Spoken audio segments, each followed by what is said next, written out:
Bonsoir à tous et à toutes. Je suis Caroline Barneau, je travaille au théâtre de Vidy Lausanne en charge des projets artistiques. Au nom de toute l'équipe du théâtre et de Vincent Baudrier qui est actuellement en répétition de Bajazet de Franck Castorf, dont la première sera mercredi, je vous souhaite la bienvenue à tous pour cette première assemblée du cycle Imaginaire des futurs possibles, conçu avec Dominique Bourg. Le théâtre de Vidy a à cœur de participer à sa manière au débat de la cité et aux préoccupations de son époque. Il le fait à travers les spectacles qu'il invite, qu'il produit, mais aussi en ouvrant la porte aux chercheurs, aux chercheuses et aux penseurs, aux penseuses, pour que le théâtre soit un lieu de débat. La question du futur est particulièrement pertinente et brûlante en ces temps d'urgence écologique, et elle est particulièrement pertinente aussi pour le théâtre, qui est le lieu de l'invention possible, le lieu possible des imaginaires. Imaginaire des futurs possibles, c'est inventé avec Dominique, mais aussi avec l'Université de Lausanne et avec la Fondation Zoën. C'est un cycle de 4 rendez-vous. L'après-midi, 7 artistes invités par Vidy et 7 chercheurs des 7 facultés de l'Université de Lausanne se retrouvent avec Dominique et des invités scientifiques pour un atelier de recherche croisée. Ils proposeront à la fin de la saison, dans tout le théâtre, un événement porte ouverte qui s'appelle le Théâtre des futurs possibles. Le soir, Dominique Bourg et ses invités, pas ce soir, il est seul, proposent un exposé sur un thème défini et ensuite à vous, assemblés, de réfléchir ensemble autour des tables que vous voyez là par petits groupes. Les modalités de participation vous seront expliquées tout à l'heure à la fin de la discussion de la présentation de Dominique.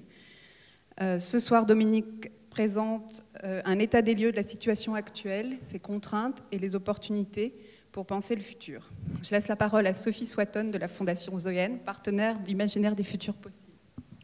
Merci beaucoup Caroline.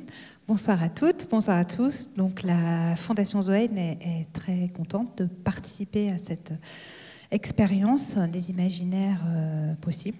Dominique, ce soir.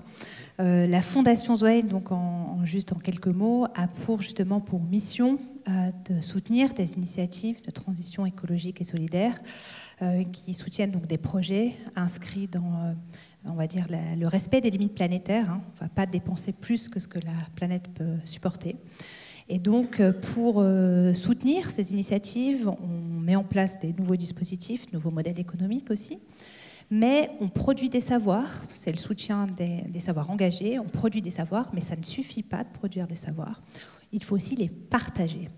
Et comment est-ce qu'on partage ces savoirs? Alors sur les réseaux sociaux, oui, on les partage en vulgarisant, en sensibilisant, et puis aussi en faisant appel à d'autres formes de savoirs que les savoirs traditionnels, on va valoriser aussi les savoirs ancestraux, et des savoirs qui intègrent les personnes, qui font aussi appel à des nouveaux récits, des nouveaux imaginaires dont on manque. On parle beaucoup de collapsologie, d'effondrement, mais ce qui nous manque aussi, c'est ces récits fédérateurs qui vont nous permettre de donner à voir ces initiatives, de les ressentir, de les exprimer, de les penser différemment.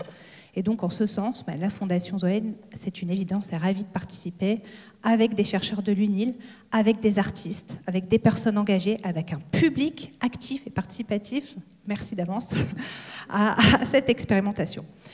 Et je conclurai en vous portant un message de la part des mousquetaires, qui sont donc font partie de la volée 3 de nos étudiants en master de durabilité de l'UNIL, qui seront tout à l'heure parmi vous, que vous allez voir défiler, qui seront là, caméra au point, pour faire des images, des plans, essayer de capter justement ces interactions avec vous.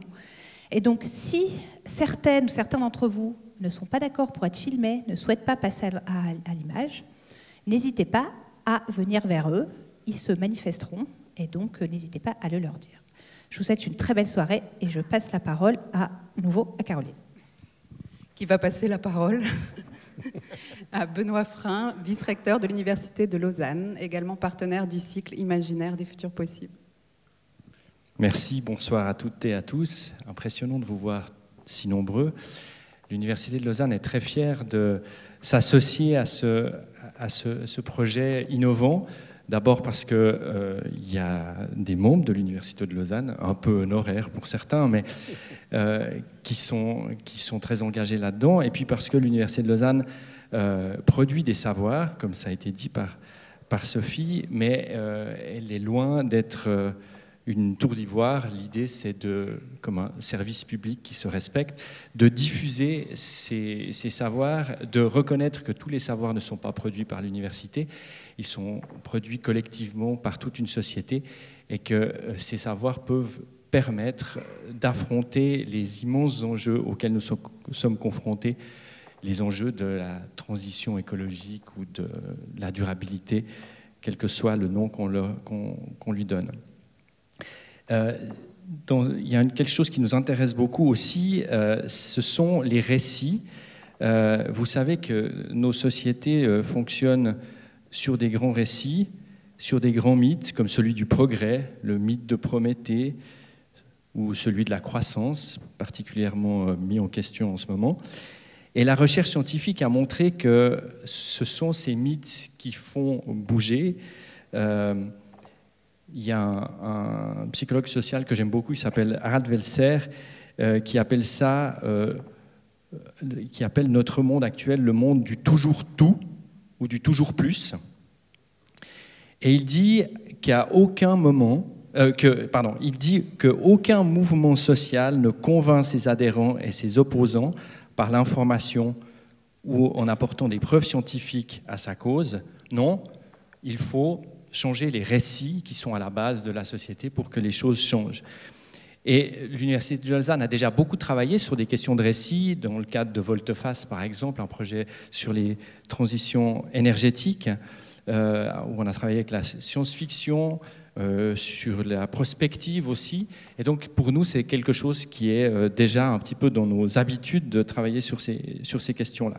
C'est pour ça que nous sommes très intéressés à tout cela. Le Centre interdisciplinaire de durabilité que nous avons lancé en avril dernier a beaucoup travaillé avec les partenaires pour trouver les 7 chercheurs qui vont participer à tout ce projet.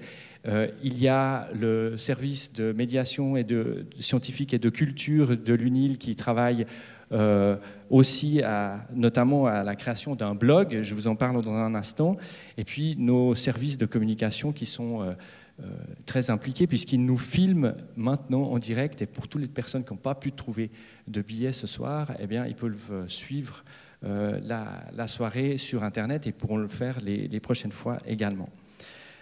Voilà, donc nous sommes très heureux de participer, et pour vous parler d'une partie particulière de ce projet qui est le blog Futur Possible, j'aimerais appeler sur scène Delphine Ducolombier et Nicolas Carrel. Merci beaucoup Benoît. Bonsoir. Bonsoir. Voilà. On est donc Nicolas et Delphine du service culture et médiation scientifique. On est ravis de participer à ce magnifique projet. Vous allez, en deuxième partie de soirée, initier donc des discussions vraiment très très riches. Et ça ne va pas s'arrêter après la soirée, bien sûr. Déjà, il y en aura 4. Mais entre ces soirées, vous aurez certainement envie de prolonger ces discussions. Et c'est pour ça qu'on a créé ce blog participatif, donc à la fois pour vous l'utiliser comme un outil pour continuer ces discussions, mais aussi pour l'ouvrir à toute personne qui souhaite contribuer, qui souhaite suivre ce qui se passe, donc vos amis et puis n'importe quelle personne sur la planète finalement. Donc voilà, il se présente comme ceci, sur base d'articles en fait qui viennent à chaque fois se superposer et puis enrichir le blog.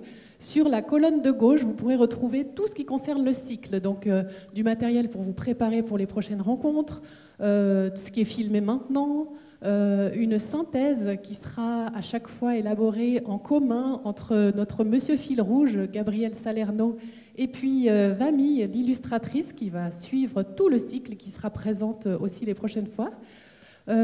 Au milieu, c'est là que vous allez pouvoir justement faire passer vos savoirs, comme on en parlait tout à l'heure.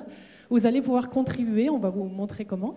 Et puis sur la colonne de droite, là, vous trouverez de quoi stimuler vos imaginaires. Donc tout plein de références, à la fois des conférences, des livres, des chansons, des poèmes, tout plein de choses comme ça.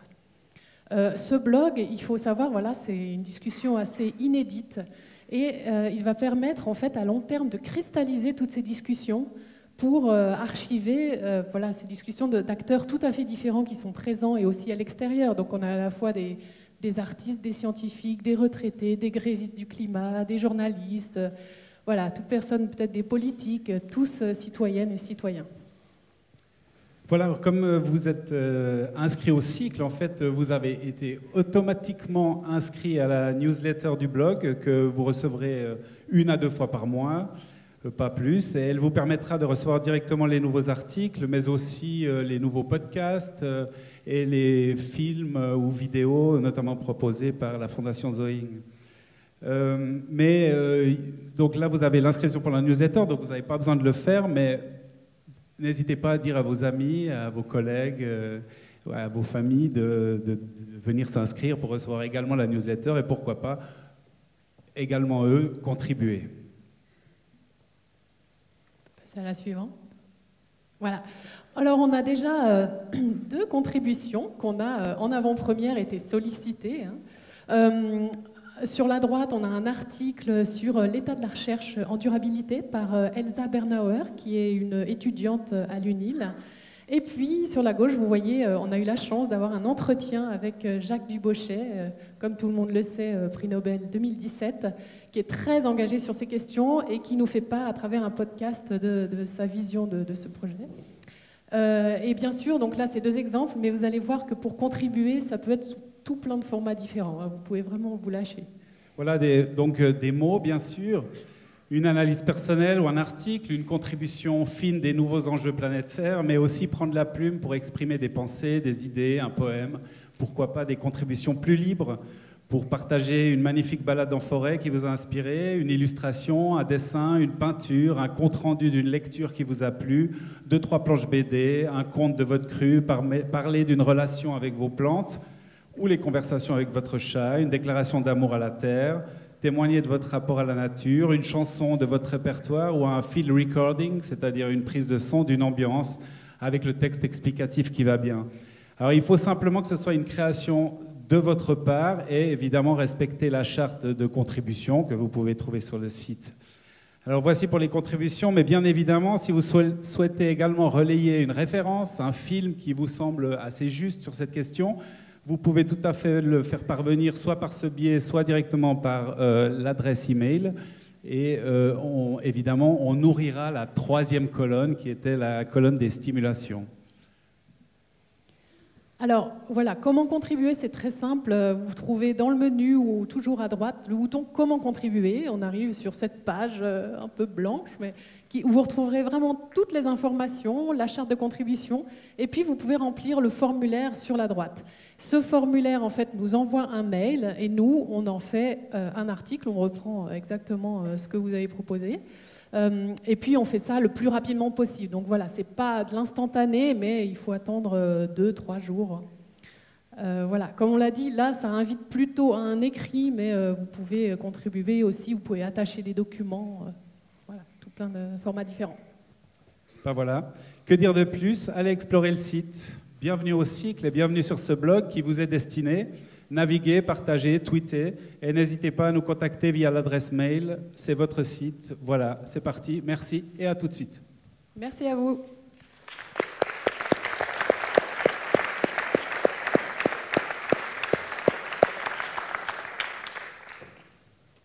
Bonsoir à toutes et à tous. Alors pourquoi un théâtre des futurs possibles?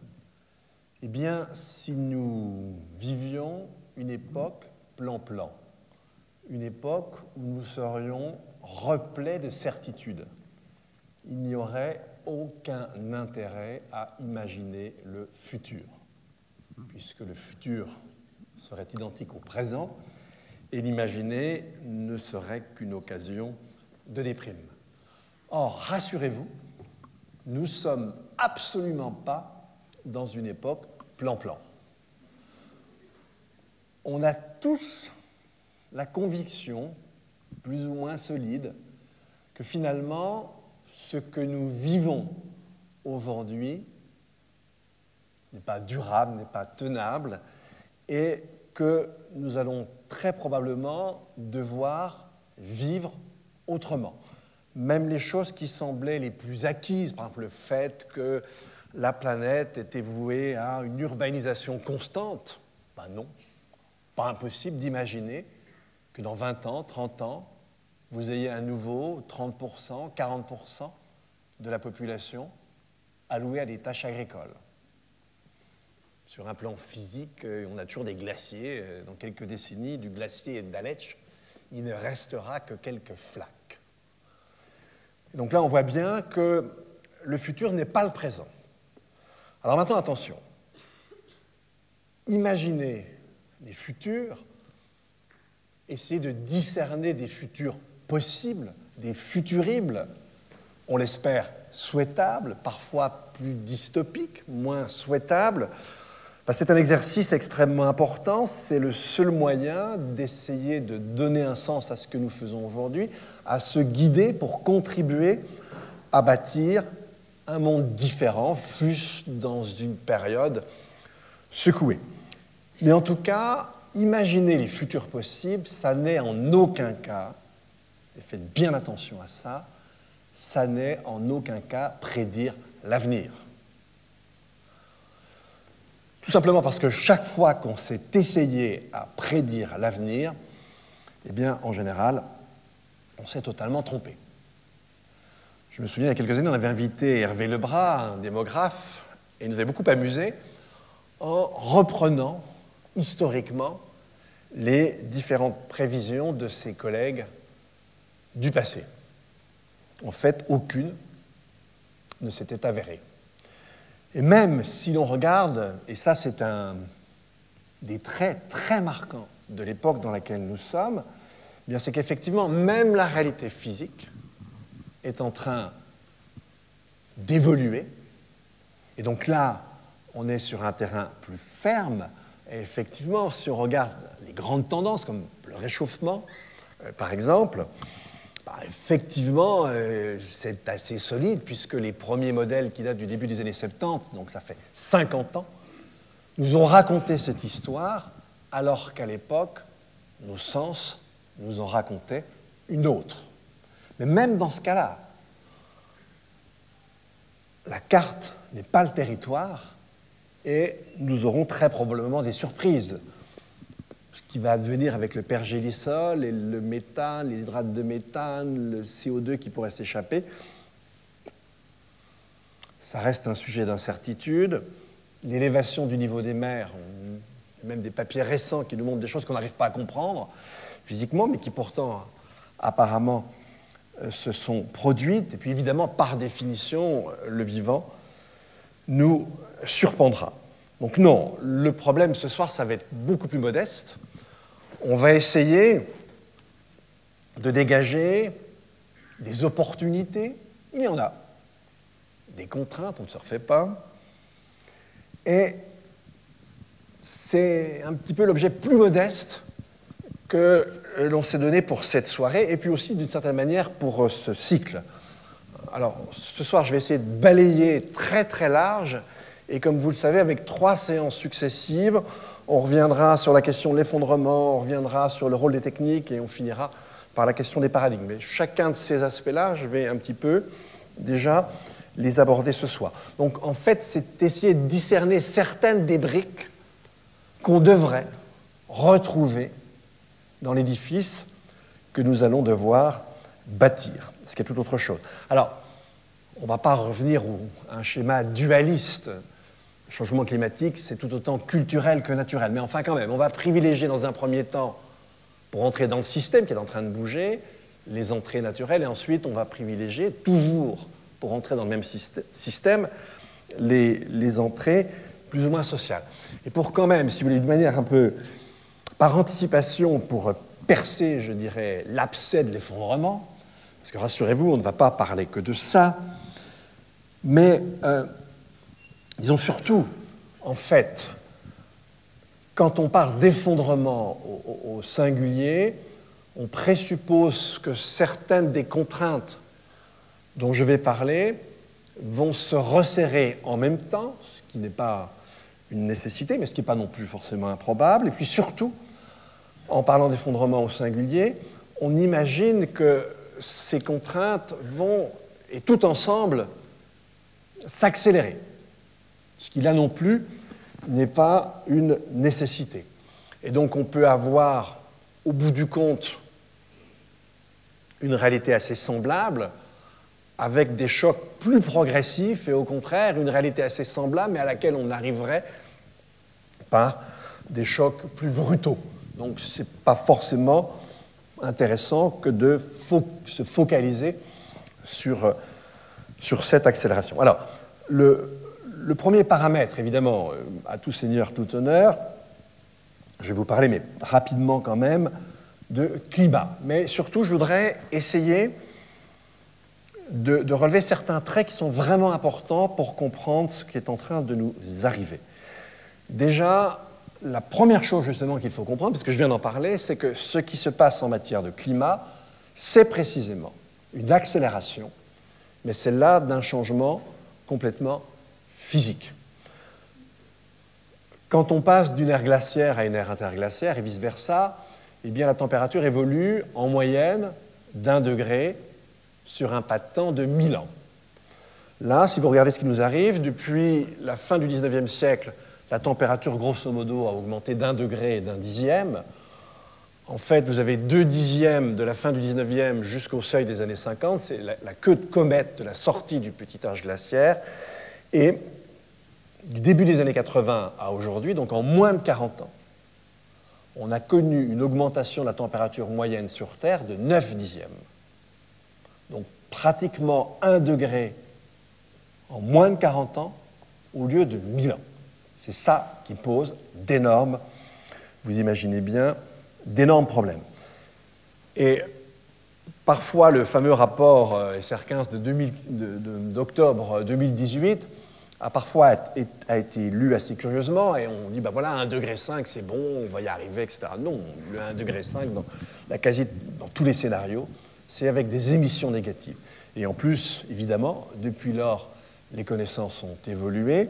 Et si vous regardez l'un des grands modèles au monde, celui de l'Institut Pierre-Simon-Laplace en France, qui vient de connaître une refonte, eh bien, ce modèle et d'autres d'ailleurs, nous disent que les 2 degrés en 2040, vous m'avez bien entendu, les 2 degrés en 2040, c'est déjà joué.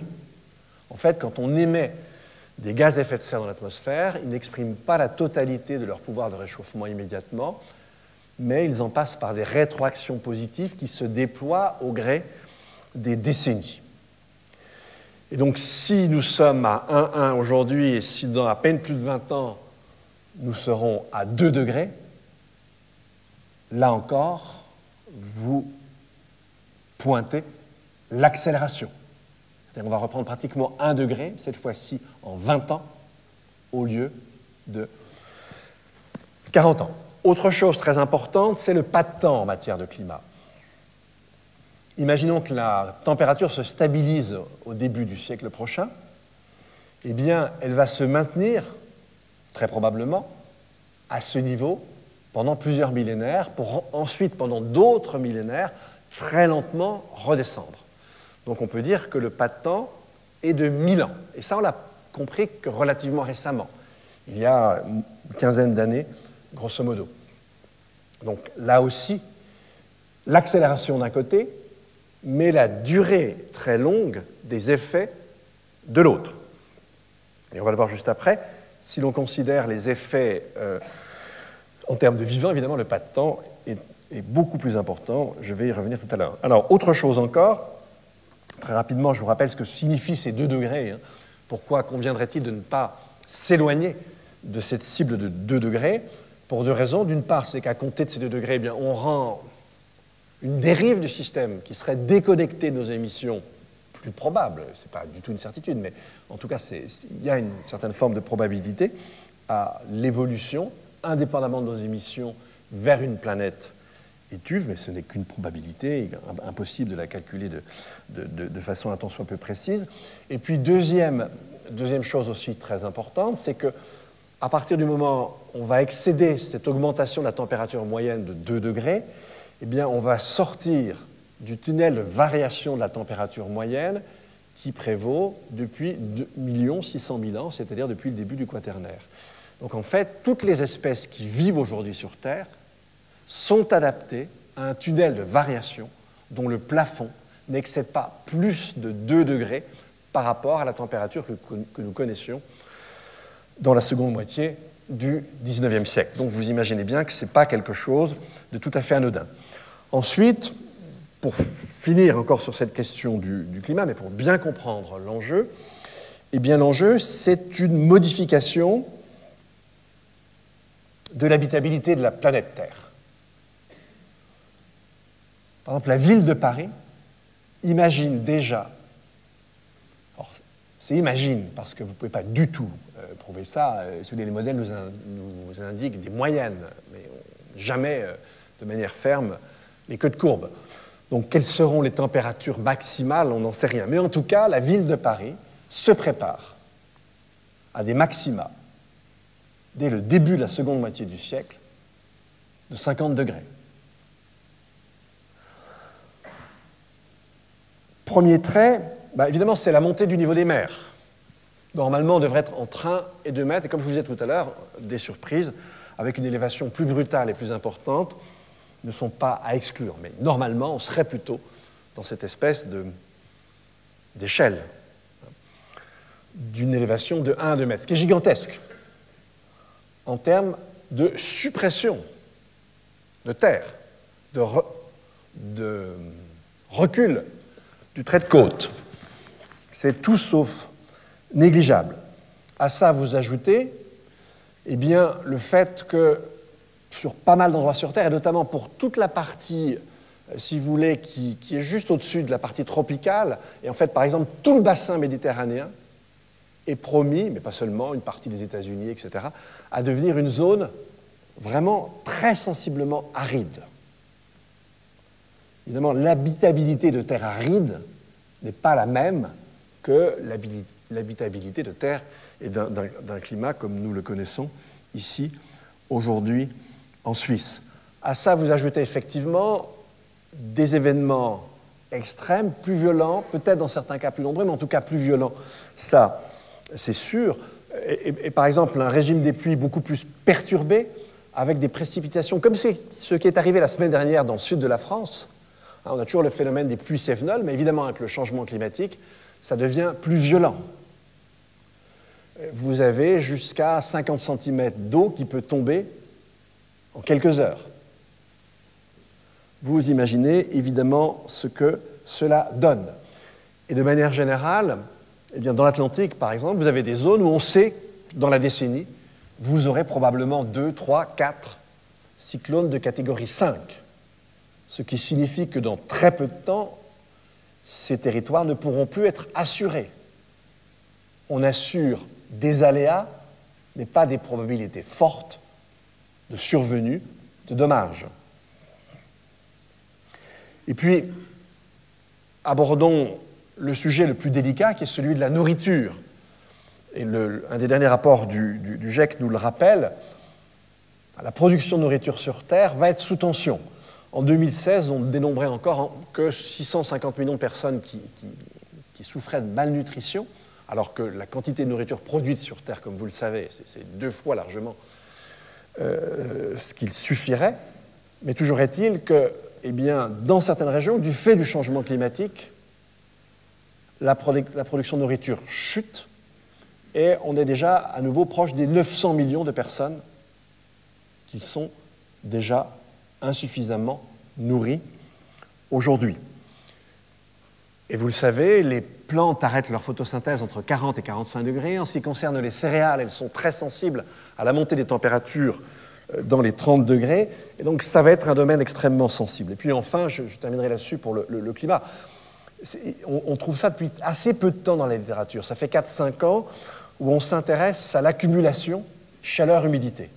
Alors, et les études se fondent déjà sur les canicules que nous avons connues, Chicago 95, Paris 2003, Moscou 2010, Sydney 2007, etc. Et ensuite, après, on projette en fonction des scénarios climatiques. Et donc, quand on est à un niveau bas d'accumulation chaleur-humidité, eh bien, ça peut poser un problème pour des gens fragiles, des gens âgés, ou au contraire, des enfants très jeunes. Et là, on est simplement confronté à une probabilité faible de mortalité. C'est tout simple à comprendre. Si notre température intérieure est de 37 degrés, si la température externe est de 45 ou 48, et si effectivement l'air ambiant est extrêmement humide, eh bien les capacités de régulation thermique du corps humain sont saturées, on ne respire plus, on n'évacue plus la chaleur de son corps. Évidemment, le corps chauffe et dès qu'on dépasse les 41 degrés, on dépasse tout simplement sa propre vie. Donc, et là, dans un scénario cauchemar, j'espère qu'il ne se réalisera jamais, mais on serait à une planète entre 5 et 7 à 8 degrés de plus, évidemment, c'est même plus large que la zone tropicale, les zones sur Terre où vous auriez des dizaines de jours où le phénomène se produirait, c'est-à-dire qu'elle deviendrait tout simplement inhabitable. Donc là, je pense que je vous en ai assez dit pour bien comprendre l'enjeu, qui est celui de l'habitabilité de la planète. N'hésitez pas à le dire autour de vous, parce que pas mal ne l'ont toujours pas compris. Et c'est un euphémisme. Le vivant, même chose, accélération. Il y a 10 ans, on n'avait aucune idée de ce que l'on constate depuis 2, 3, 4 ans, à savoir un effondrement des populations d'insectes. On n'en avait mais absolument aucune idée. Première étude, c'était celle de PLOS ONE, il y a un peu plus d'1 an, qui concernait une région dans le nord de l'Allemagne, où quand depuis une trentaine d'années, on faisait des prélèvements avec des petites boîtes pour ramasser, si vous voulez, les insectes volants, et d'année en année, eh bien, on a vu la quantité systématique d'insectes piégés diminuer.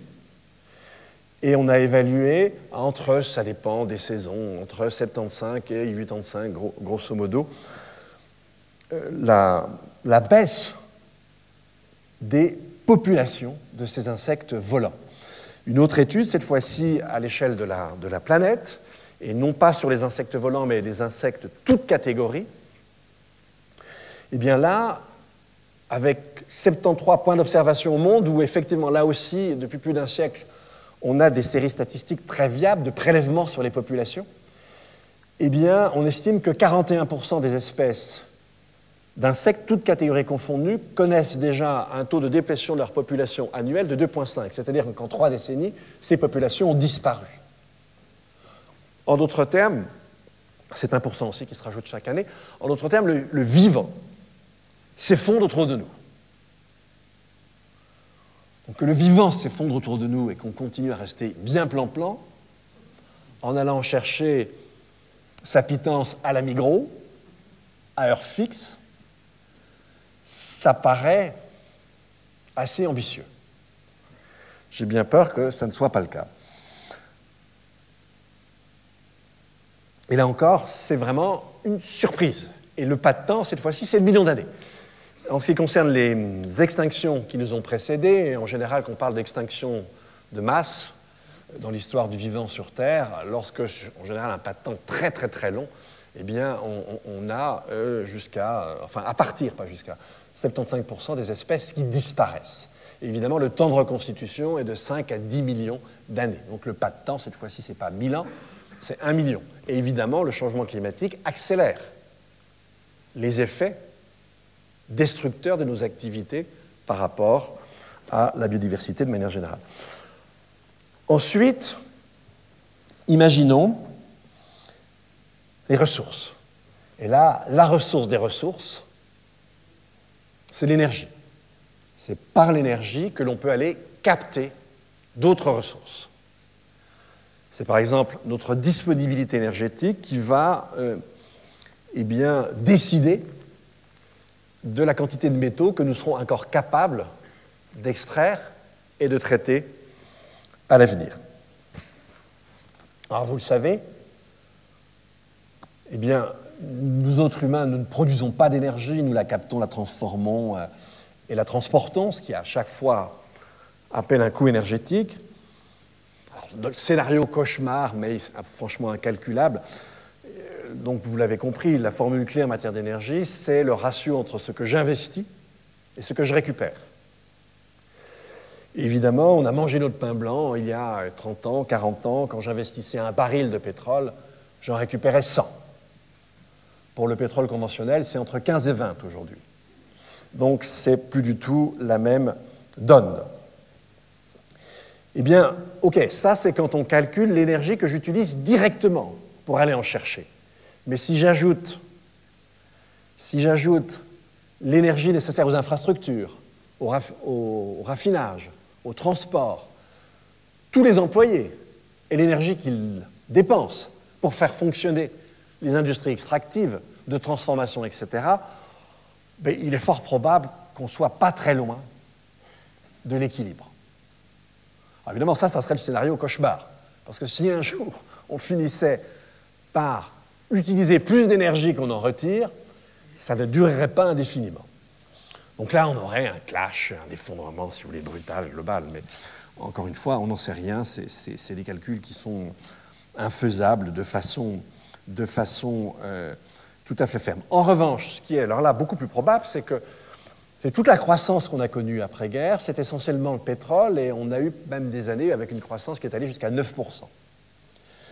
Et donc, la croissance générale, les 5% des pays industriels de l'époque, eh bien, est vraiment liée à cette manne pétrolière et à la croissance avec laquelle, annuellement, on en a accru l'exploitation. Les choses risquent de s'inverser. Aujourd'hui, on extrait chaque jour 100 millions de barils. Sur ces 100 millions de barils, depuis 2006-2008, on n'en extrait plus que 3/4, 75, grosso modo, ça peut varier d'1 ou 2 millions par jour, de pétrole conventionnel. Le reste, c'est les huiles lourdes, le pétrole offshore, les huiles de schiste, le gaz de roche-mer liquéfié, etc., les sables bitumineux de l'Alberta, etc., etc. Tout gisement beaucoup moins généreux, avec en général aussi des temps d'exploitation beaucoup plus courts. Nécessairement, nos 75 vont retomber, avec un taux de déplétion de 6 à 8% par an. 2 fois l'effort qu'il faudrait consentir en prenant le scénario du GIEC le plus important, baisser de moitié nos émissions à l'échelle mondiale entre 2020 et 2030. Donc effectivement, si cela devait nous arriver, et c'est tout sauf improbable, eh bien on aurait un choc annuel extrêmement puissant, parce qu'on ne pourrait pas pallier avec le non conventionnel. Par exemple, simplement, depuis plusieurs mois, la production des États-Unis en huile de schiste et en gaz de roche-mer liquéfié, 12 millions de barils jour, c'est la même chose que ce que l'Arabie saoudite extrait, c'est énorme, plafonne. Donc voilà, là, on est sur des choses assez complexes. Et vous le voyez bien que là, le tableau, il est quand même assez sinistre. Maintenant, tournons-nous du côté, toujours en regardant le même système, l'association Société humaine, système Terre, mais cette fois-ci en prenant les entrées sociales classiques. Et vous allez voir que là, il y a des choses plus sympathiques, mais de manière générale, les défis ne sont pas moins importants. Et on va commencer par l'entrée économie-finance. Grosso modo, la masse monétaire allouée à des transactions portant sur des biens et des services, c'est 60 à 70 fois moins que les transactions purement financières. C'est-à-dire que notre économie vit avec une bulle financière extrême qui ne repose plus sur rien du tout. Et la plupart des fortunes faites au monde se font sur cette bulle financière qui, au-delà de ça, fait totalement écran vis-à-vis de la donne physique. Il est tout sauf improbable, et c'est même un euphémisme, que dans un délai impossible à fixer, cette bulle explose. Mais elle est beaucoup plus importante qu'elle ne l'était en 2008. Et les banques centrales n'auraient plus la capacité qu'elles ont eue à l'époque de création monétaire et d'endettement public. Donc voilà un point de fragilité. Et évidemment, comme nous sommes dans un système où tout est en flux tendu, la ville de Lausanne, comme les autres villes au monde, a peut-être un maximum de 2 jours de stock de nourriture pour ses habitants.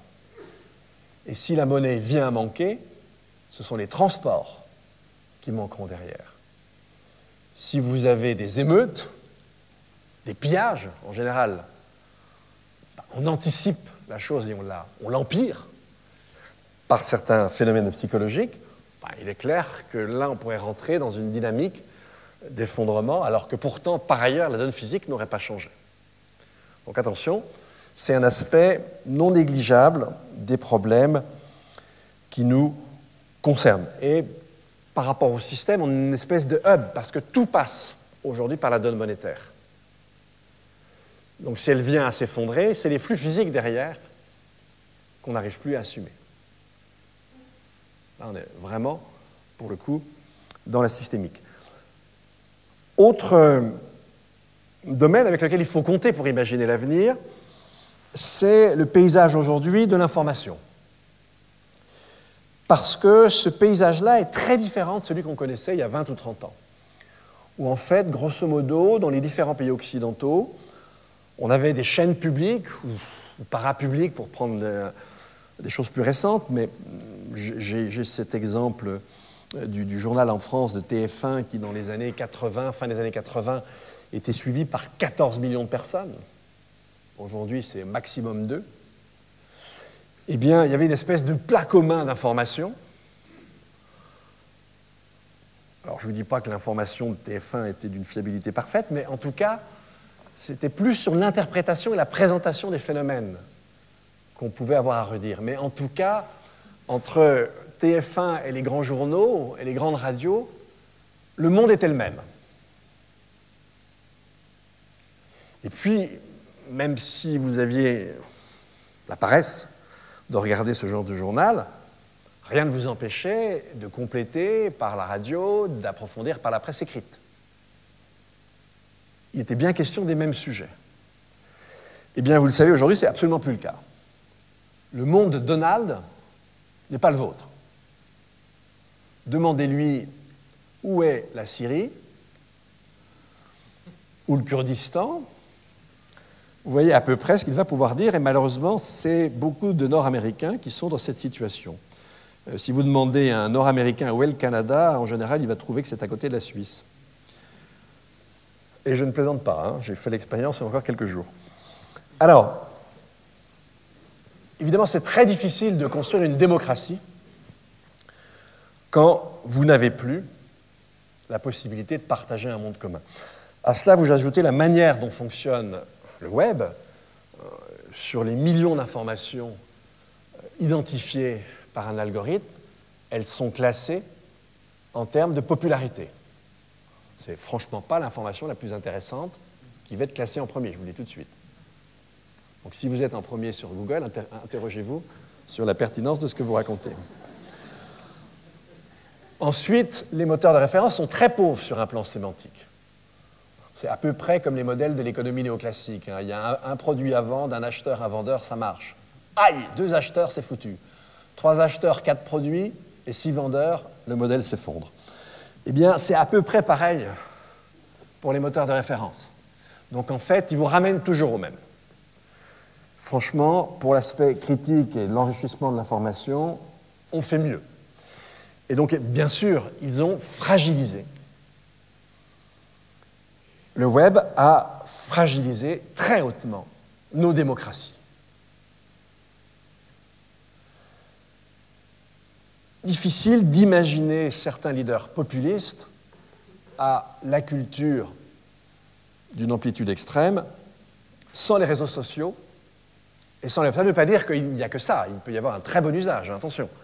Mais n'empêche que si l'on regarde cet aspect-là, il est plutôt négatif et il rend la chose très très difficile. Il est incompréhensible de comprendre le climato-scepticisme aux États-Unis si vous n'aviez pas ce phénomène. Il n'y a pas que celui-là. Comme vous le savez, les grandes entreprises, ça a été encore rappelé récemment par le Parlement américain. Comme vous le savez, dès les années 70, Exxon a fait travailler de très bons chercheurs sur le changement climatique. ce qu'ils ont raconté sur ce que serait à peu près le climat aujourd'hui, ils ne se sont pas trompés. Mais évidemment, Exxon en a profité pour mentir. Il avait vraiment une raison de mentir. Là, la raison de mentir était excellente. Si évidemment on avait sorti et dit ça aux gens, et si on en avait convaincu, je pense qu'on n'utiliserait pas aujourd'hui autant d'énergie fossile qu'on en utilise. Donc on s'est servi de ce savoir pour masquer à la population. Et encore une fois, sans l'enfermement dans les niches informationnelles, ça n'aurait pas été possible. Donc le pourrissement de nos démocraties a des raisons en fait assez profondes et qui rendent très difficile la réaction par rapport aux défis qui sont les nôtres aujourd'hui. Ça fragilise les formes de réaction intelligentes. C'est vraiment une des briques avec lesquelles on va devoir quand même construire le futur. Ensuite, je retiendrai comme autre aspect celui des États. Quand on voit nos États très sympathiques qui se battent depuis la Convention cadre, la signature de la Convention cadre des Nations Unies sur les changements climatiques, c'est-à-dire depuis 1992, vous savez que nos États sont fantastiques. Et depuis 1992, ils se sont engagés à limiter le changement climatique.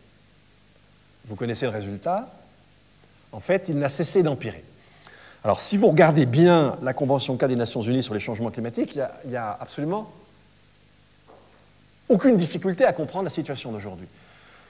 Dans son alinéa 5, article 3, la Convention nous dit bien que, oui, lutter contre le climat, c'est intéressant, bien sûr, mesdames, messieurs, c'est un vrai problème. Il est tout à fait sérieux. Enfin, quand même, on ne va pas ralentir le commerce international pour autant.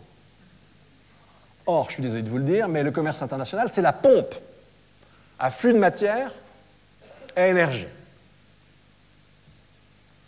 Imaginez que vous alliez voir un médecin, et il vous diagnostique une maladie. Il dit, ben voilà, le médicament idéal pour cette maladie, c'est le médicament Tartampion.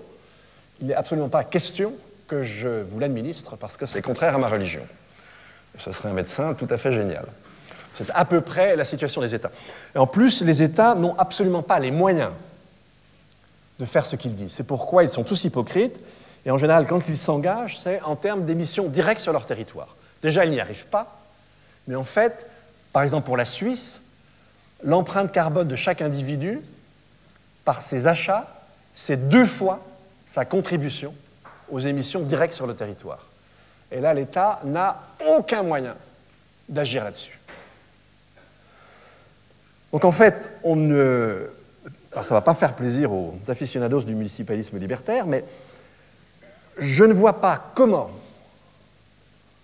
on peut s'en sortir sans une réaffirmation du pouvoir des États. Impossible de contrôler les flux sans une réaffirmation du pouvoir des États. Mais évidemment, la réaffirmation du pouvoir que j'appelle de mes voeux, c'est pas du tout celle de l'administration Trump, ni d'une lumière comme Bolsonaro ou d'un homme honnête comme Erdogan. Évidemment, ce sont des États participatifs, etc., bien sûr, qui s'appuient sur la donne scientifique. Enfin, franchement, ça n'a rien à voir avec ceux qu'on connaît aujourd'hui. Mais sans cette réaffirmation-là de la puissance publique, on ne s'en sortira pas. Là, c'est une des briques importantes. Et vous allez dire, mais c'est affreux, vous revenez au traité, je veux dire, à l'État westphalien, sa souveraineté sur son territoire, et le reste n'en a rien à faire. Non, au contraire. On ne pourrait arriver à une politique globale que si vous avez des États qui peuvent l'exercer sur leur territoire. Si vous avez des États faibles qui n'ont aucun poids sur leur territoire, comment voulez-vous qu'ils construisent une politique globale? Et là, distinguons bien politique globale de politique mondiale. Mondiale, ce sont les échanges. Alors, il ne s'agit pas de supprimer tous les échanges, mais on a un commerce aujourd'hui qui est très particulier puisqu'il a comme principe fondamental de s'abstraire de toute frontière et de toute géographie et de considérer l'atelier comme un unique, la Terre, excusez-moi, comme un unique atelier. Évidemment, avec cette conception-là, on ne peut pas s'en sortir.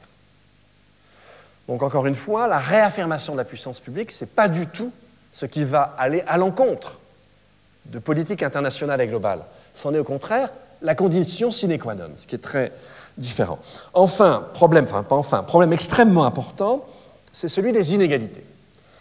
Et je dirais que c'est celui c'est un de ceux qui va rendre nos actions extrêmement difficiles. En fait, il y a un recoupement,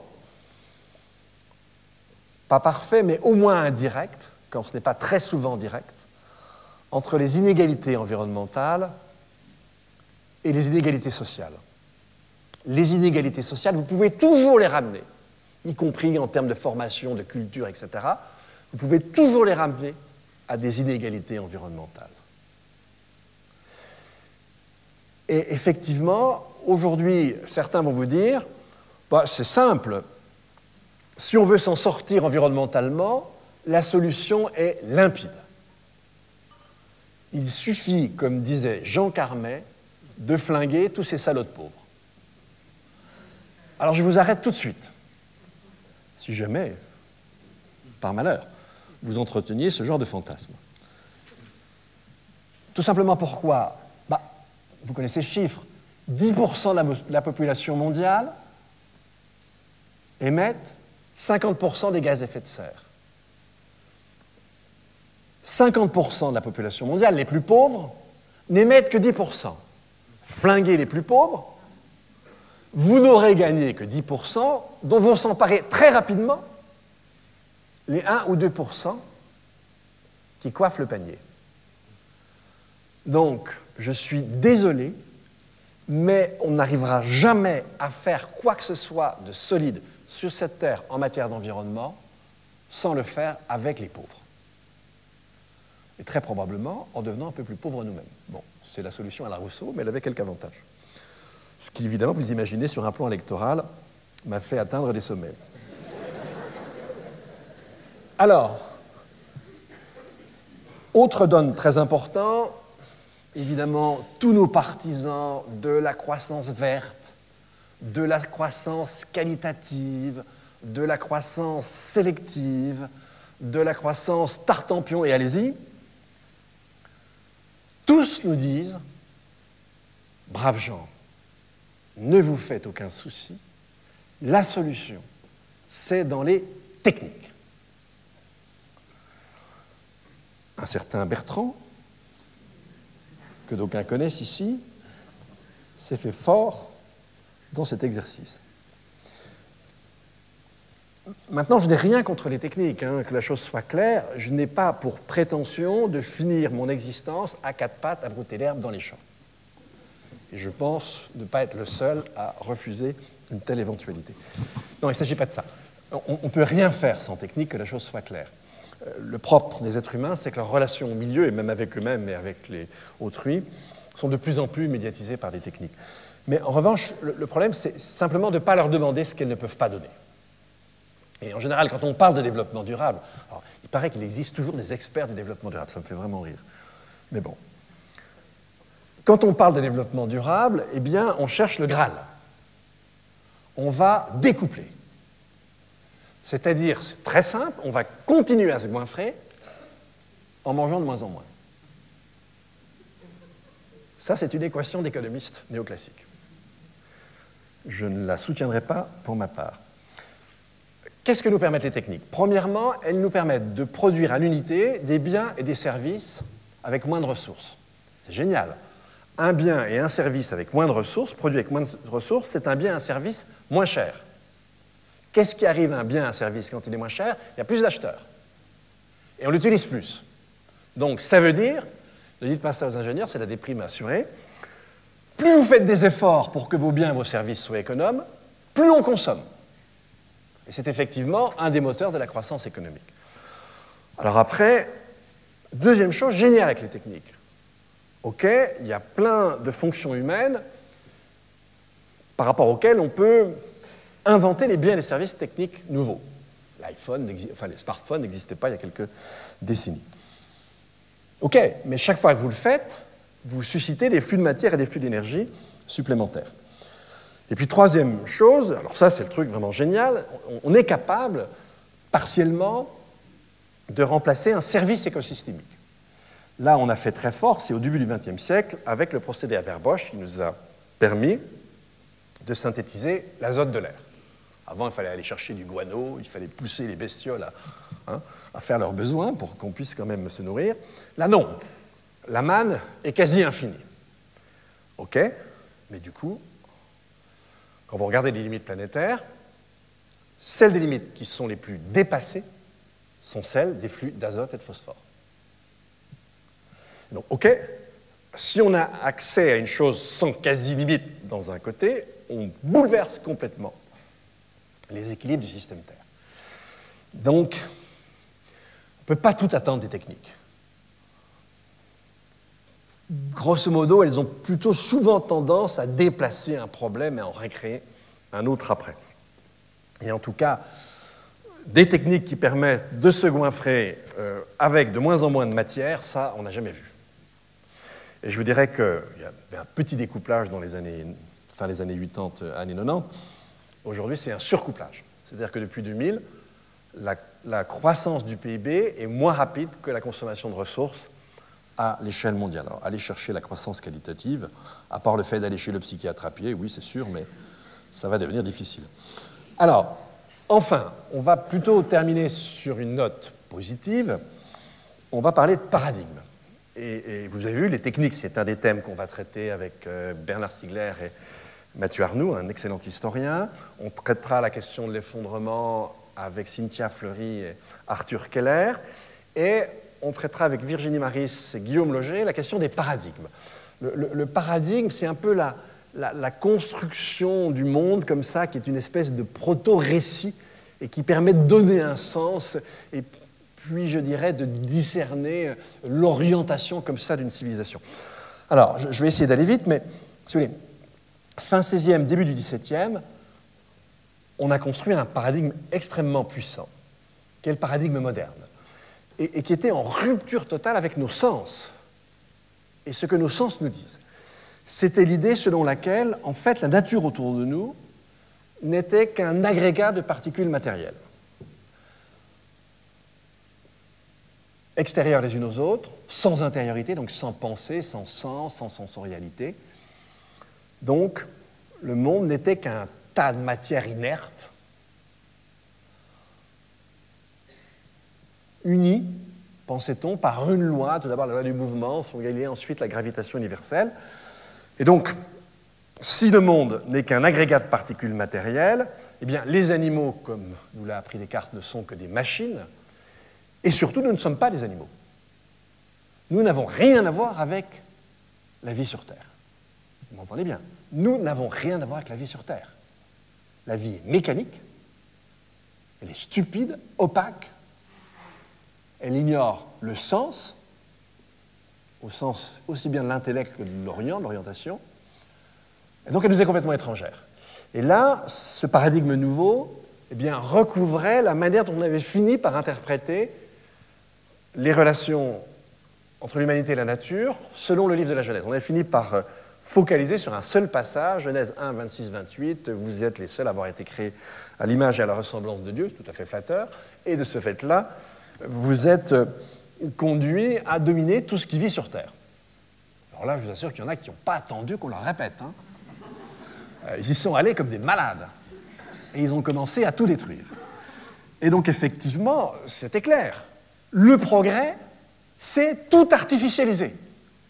Dès que je vois un bout de nature, paf, Sarah Palin depuis son hélico, je flingue. Ça, c'était le progrès. J'eus aimé une autre conception du progrès. Enfin bon, c'est celle qu'on a manifestement retenue. Voilà. OK. Eh bien, je vous dirais que donc l'idée qui sort de ce paradigme, c'est que nous sommes étrangers à la vie. Nous n'avons rien à voir avec la vie, et progresser, c'est nous arracher à la vie et donc la détruire. Demandez au docteur Laurent Alexandre, lui, il en est toujours là.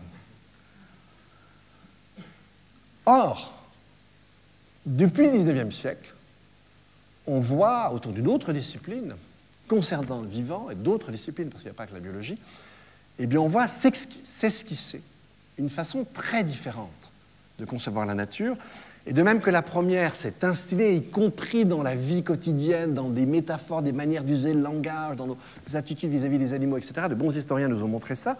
Eh bien, c'est aussi ce qui se passe aujourd'hui, avec une toute autre manière de voir les choses. Ça commence par Darwin. Alors, je sais bien, la sélection naturelle, plus mécanique, tu meurs, mais toujours est-il qu'elle a reconduit l'humanité dans la nature. Selon Darwin, l'espèce humaine est un des fruits de la sélection naturelle C'est une espèce naturelle parmi d'autres.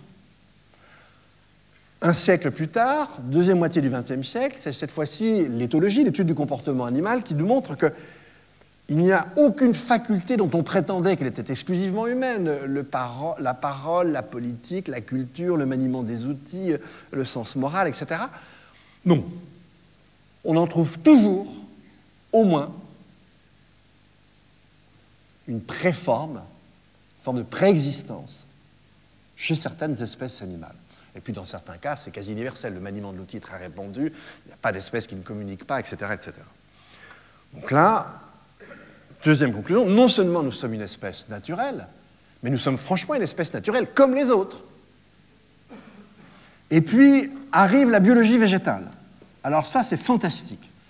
Parce que quand même, bon, nous sommes des animaux, soit, mais vous n'allez quand même pas nous confondre avec les plantes. C'est le lumpenprolétariat du vivant. Elles font la production primaire pour que les animaux, eux, prennent leurs aises. Nous ne sommes pas des plantes. Au moins, là, il y a une différence de nature entre elles et nous. Et patatras. Ce que nous montre la biologie végétale, c'est que les plantes communiquent, ont des stratégies, etc., de manière un peu globale.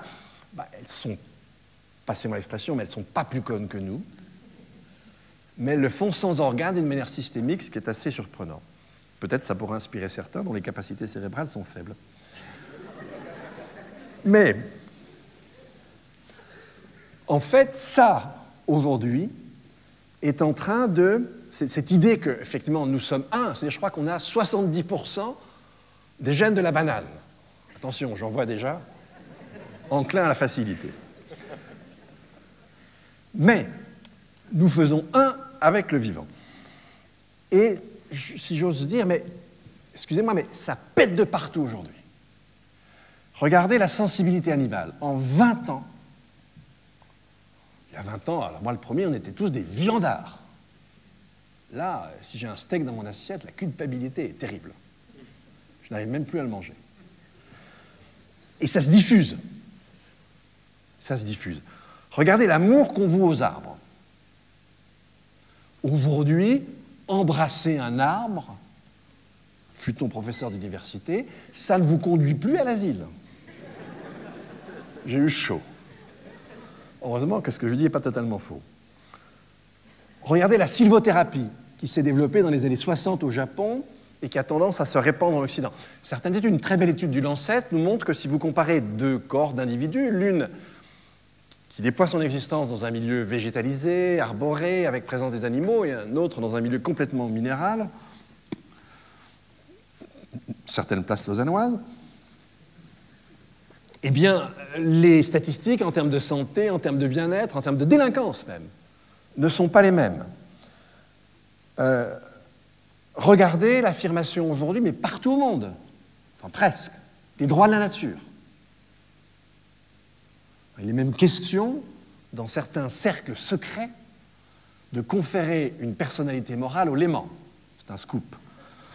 Je serai parti très tôt pour que personne ne me pose la question. Regardez une encyclique comme l'encyclique Laudato Si, où il y a un retour au panenthéisme. Le pape affirme le fait que Dieu est présent dans la nature. Ce n'est pas Deus sive natura, ce n'est pas l'équivalence entre Dieu et la nature. C'est le fait que Dieu est présent à la nature. Et regardez ce qui s'est passé ces derniers jours. Vous avez eu un synode en Amazonie. Même Jean XXIII se serait pendu. Le pape François, il y va là, hein, il va vraiment assez loin. Je pense que je ne vais pas tarder à lui acheter une coiffe d'Indien. Regardez le retour aujourd'hui de la question du chamanisme. Il est même possible aujourd'hui de faire parler des chamans dans une collection des presses universitaires de France. Je vous assure que ça n'a pas été simple. Etc., etc. Et je ne vous dis pas que c'est homogène, je ne vous dis pas que c'est la même chose. Je vous dis simplement qu'il y a une analogie entre l'ancien paradigme et ce qui semble être un nouveau paradigme, même s'il est très minoritaire. On a une évolution des savoirs qui débouche sur une évolution des sensibilités. Et prenez aussi la permaculture, très important, puisque c'est une sorte de mixte entre la science des écosystèmes et la pratique des aborigènes. Et vous avez vu récemment, aussi bien le GIEC que son équivalent pour la biodiversité, l'IPBES, conseillent de façon générale, d'une part, le respect des peuples premiers, et nous suggèrent de nous inspirer et de leur savoir-faire et de leur sagesse. Ça va loin. Vous voyez bien qu'il se passe quelque chose et que nos sensibilités sont en train de changer et qu'il y a là des ferments très positifs pour reconstruire in extremis une sensibilité qui peut être associée au courage de la part de la jeunesse qui se mobilise aujourd'hui pour éveiller le reste de la société, pour nous interdire de nous abîmer et de construire une civilisation à nouveau ancrée et positive. Merci de votre attention.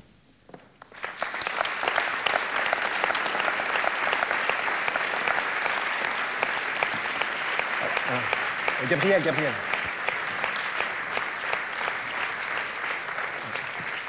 Alors, excusez-moi, on va écouter Gabriel qui va nous réexpliquer comment les choses se passent, hein, c'est ça?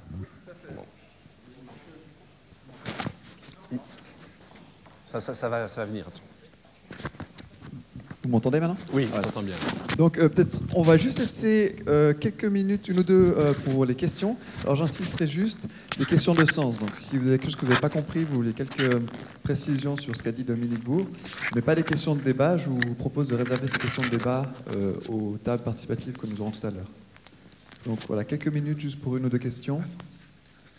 Tu vas me laisser le micro parce que j'ai déjà débranché ça, j'ai complètement oublié. Merci. Ah, il n'y en a pas d'autres? Je vais prendre celui-là, c'est pas grave. Bon.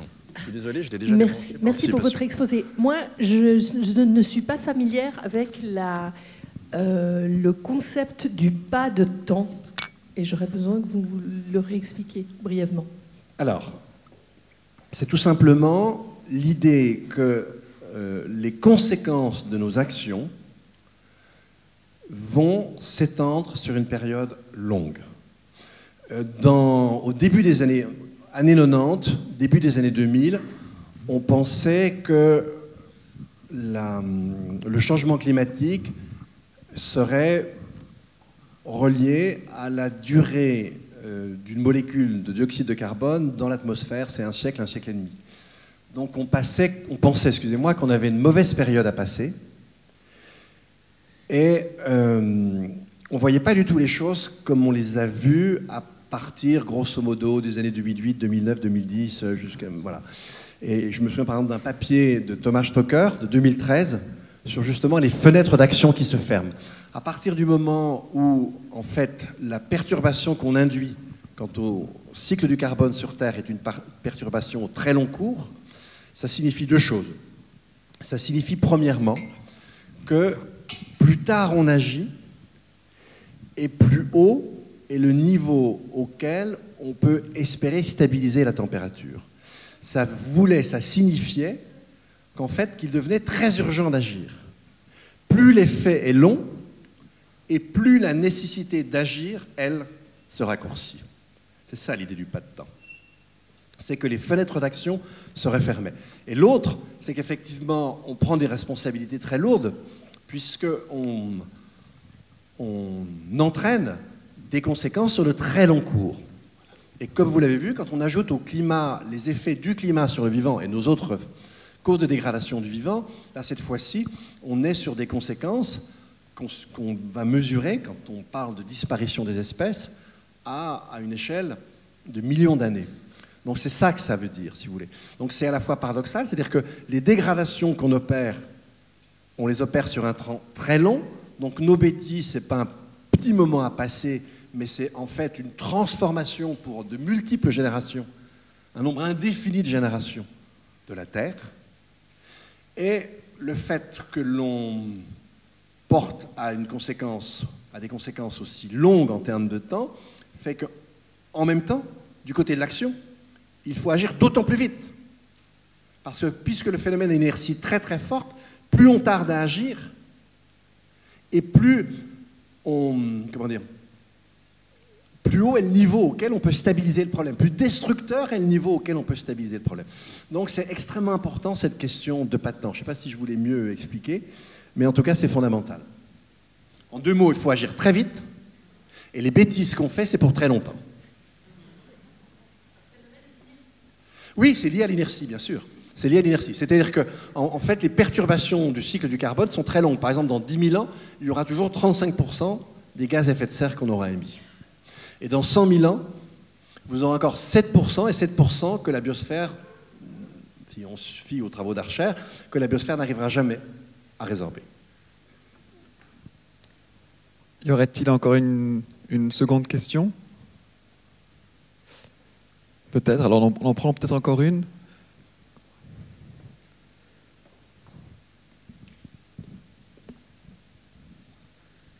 Merci. Vous avez parlé, par rapport à notre économie, si vous voulez, de cette énorme bulle qui pourrait éclater, qui a éclaté, comme vous avez dit, en 2008, et que les banques ont réussi à rattraper.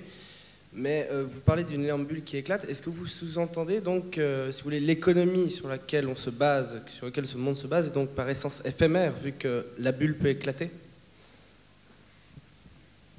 D'après certains économistes, franchement, je ne suis pas spécialiste du sujet, elle ne peut qu'éclater. Et ce n'est pas si difficile que ça à comprendre, puisque à partir de ce moment-là, la monnaie n'a plus aucun fondement. Elle est totalement déconnectée des activités. Dans toute l'histoire, si vous voulez, par exemple, quand vous aviez une monnaie qui était une monnaie solide, bien, le volume de cette monnaie, évidemment, limitait les échanges.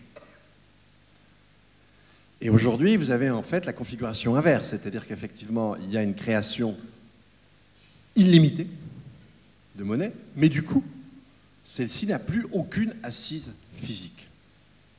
Non seulement elle n'a plus aucune assise physique, mais comme l'a montré quelqu'un que j'aime beaucoup, qui est Nicolas Boulot, eh bien, mathématicien, qui est devenu un critique très féroce de l'économie néoclassique, en fait, si vous voulez, alors c'est plus compliqué, c'est toute la manière dont on a structuré les marchés, et lui, on sait quelque chose, parce qu'avec son labo de maths, dès les années 80, il avait contribué à ces instruments financiers.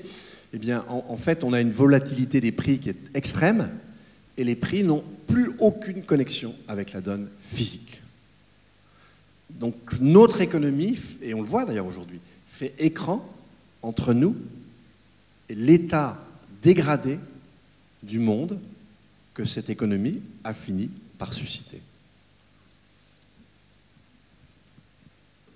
Voilà, donc merci. Je vous propose, je vous explique un tout petit peu le déroulé, la suite de cette assemblée. Donc, aussi, pour vous répéter très rapidement les buts de cette assemblée participative, excusez-moi. Un des premiers buts, c'est de produire donc ensemble du contenu, des réflexions qui vont ensuite alimenter le théâtre des possibles. Donc, comme vous l'a présenté tout à l'heure Caroline, qui est l'épilogue de ce cycle. Donc, c'est un peu plus orienté pour les artistes et les scientifiques qui suivent le séminaire. Mais il a aussi 2 autres buts. Le premier, c'est donc de créer des échanges entre vous, le public, et aussi des experts. Et un deuxième objectif qui est plus orienté pour le public, qui était de décloisonner le savoir scientifique, de décloisonner le savoir académique, notamment sur les questions, sur les thématiques environnementales. Voilà, donc ce qui était pour les buts. Maintenant, rapidement, pour la suite du déroulé, donc on va faire une pause de 15 minutes, mais avant ça, je vais vous demander en sortant de prendre, vous verrez, il y aura aux 2 sorties des jetons à prendre. Donc il faudra prendre 2 jetons, un premier jeton blanc et un second jeton rouge, qui sont dans 2 jarres différentes.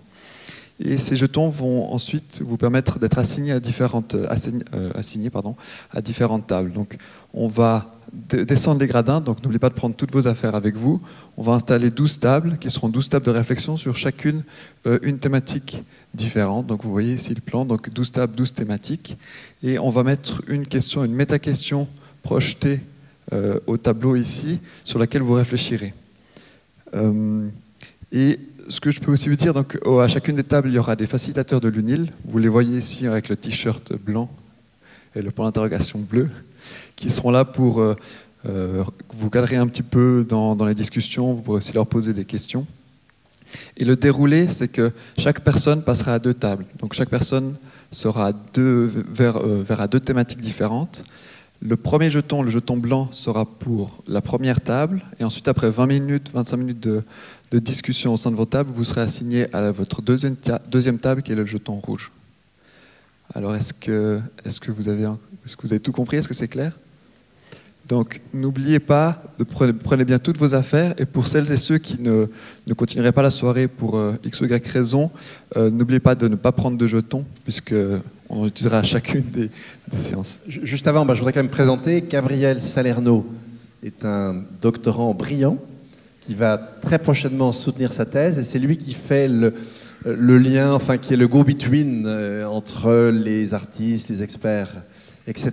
Et lui et moi, pendant que vous allez travailler aux tables rondes, nous sommes censés vous espionner pour essayer de capter comme ça des choses que vous voudrez bien nous dire. On ne va pas faire une restitution, c'est pas possible. Vous êtes trop nombreux, il y a beaucoup de tables, mais en tout cas pour relever des choses que vous trouvez, vous, particulièrement saillantes, qui pourraient faire une espèce de petite synthèse qu'on ferait ensemble à la fin. Voilà, merci.